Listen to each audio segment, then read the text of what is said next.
আসসালামু আলাইকুম ওরহমতুল্লাহি ওবারাকাতুহু। আজকে আমরা এক গুরুত্বপূর্ণ ও সংবেদনশীল একটি প্রশ্ন নিয়ে কথা বলবো। কোরবানির সময় গরু কি কষ্ট পায়? এই প্রশ্নটি অনেকের মনেই আসে, বিশেষ করে যারা পশুপ্রেমী বা যারা ইসলামিক বিধানের পেছনের যুক্তি জানতে চান।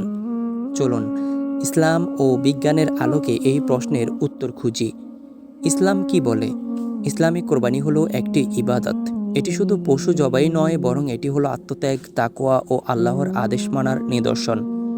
কোরআনে বলা হয়েছে, আল্লাহর কাছে পৌঁছায় না গরুর গোশত বা রক্ত, বরং পৌঁছে তোমাদের তাকওয়া। সূরা হজ আয়াত নাম্বার 37। তবে ইসলামে কোরবানির সময় পশুর প্রতি দয়া করা বাধ্যতামূলক। রাসূল সাল্লাল্লাহু আলাইহি ওয়াসাল্লাম বলেছেন, যখন তোমরা কোরবানি করো তখন তা ভালোভাবে করো, ছুরিটি ধারালো করো এবং পশুকে কষ্ট দিও না। সহিহ মুসলিম। অর্থাৎ ইসলাম শুধু কোরবানি করতে বলে না, বরং বলে পশুকে যেন কষ্ট না দেওয়া হয়, ভয় না পায় আর যত্নের সাথে কাজটা করা হয়। তাহলে বিজ্ঞান কি বলে? পশুটি মাত্র কয়েক সেকেন্ডের মধ্যেই জ্ঞান হারিয়ে ফেলে, কারণ ঘাড়ের প্রধান রক্তনালী, অর্থাৎ ইংরেজিতে বলা হয় জুগুলার বেইন ও ক্যারোটিড আর্টারি, কেটে দিলে মস্তিষ্কে রক্ত চলাচল বন্ধ হয়ে যায়। ফলে সে তেমন ব্যথা টের পায় না এবং কিছু সেকেন্ডের মধ্যেই সংজ্ঞাহীন হয়ে পড়ে।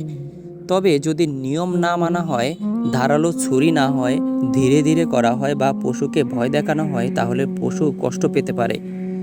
যখন কোরবানি সঠিক নিয়মে করা হয়, যেমন ধারালো ছুরি ব্যবহার করা, ঘাড়ের দুই পাশের প্রধান রক্তনালী একসাথে কাটা হয়, দ্রুত ও নিখুঁতভাবে করা হয়, তখন পশুর মস্তিষ্কে রক্ত চলাচল বন্ধ হয়ে যায় এবং মাত্র কয়েক সেকেন্ডের মধ্যেই পশু সংজ্ঞাহীন হয়ে যায়।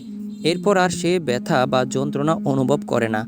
হয়তো আপনি দেখেন পশু তখনও নড়াচড়া করছে, কিন্তু সেটি আসলে মস্তিষ্কের নিয়ন্ত্রণে নয়, বরং রিফ্লেক্স মুভমেন্ট, যেমনটা মৃত্যুর পরও কিছু সময় ধরে শরীরে হতে পারে।